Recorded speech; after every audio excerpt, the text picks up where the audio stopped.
اعوذ باللہ من الشیطان الرجیم، بسم اللہ الرحمن الرحیم۔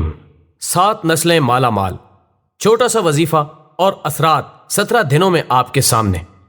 السلام علیکم میرے پیارے بھائیوں اور بہنوں، امید کرتا ہوں کہ آپ سب خیریت سے ہوں گے۔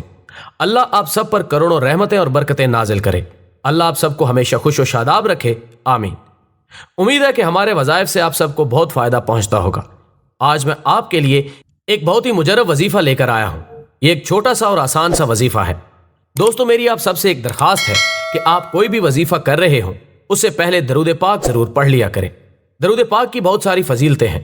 درود پاک کے بارے میں اللہ پاک نے قرآن پاک میں ارشاد فرمایا کہ بے شک اللہ اور اس کے فرشتے حضرت محمد صلی اللہ علیہ وآلہ وسلم کی ذات اقدس پر درود و سلام پڑھتے ہیں۔ اے ایمان والو، تم بھی حضرت محمد مصطفیٰ صلی اللہ علیہ وآلہ وسلم کی ذات اقدس پر درود و سلام پڑھا کرو۔ اللہم صلی علی محمد وعلی آل محمد کما صلیت علی ابراہیم وعلی آل ابراہیم انک حمید مجید۔ اللہم بارک علی محمد وعلی آل محمد کما بارکت علی ابراہیم وعلی آل ابراہیم انک حمید مجید۔ ہر وظیفے کے لیے نماز کی پابندی لازمی ہوتی ہے۔ اگر آپ 5 وقت کی نماز ادا نہیں کریں گے تو وظیفہ کرنے کا کوئی اثر نہیں ہوگا۔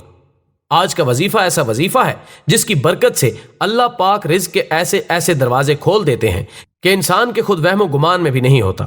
وظیفہ یہ ہے کہ روزانہ بعد نماز عشاء 2 رکعت نفل صلاۃ حاجت پڑھ لیا کریں، اور نماز حاجت پڑھتے ہوئے آپ نے اپنی حاجت کی نیت کرنی ہے۔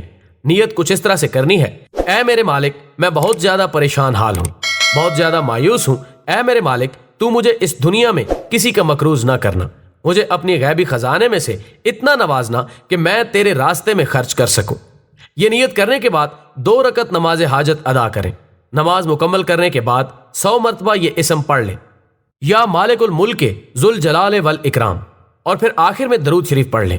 اس عمل کو آپ نے تب تک جاری رکھنا ہے جب تک مطلوبہ رزلٹ نہ مل جائے۔ خیال رہے کہ مکروہ وقت میں یہ عمل نہ کیا جائے۔ خواتین اپنے ایام مخصوصہ میں یہ عمل نہ کریں، پاک صاف ہو کر ہی یہ عمل کیا جا سکتا ہے۔ انشاءاللہ آپ کو واضح فرق نظر آئے گا۔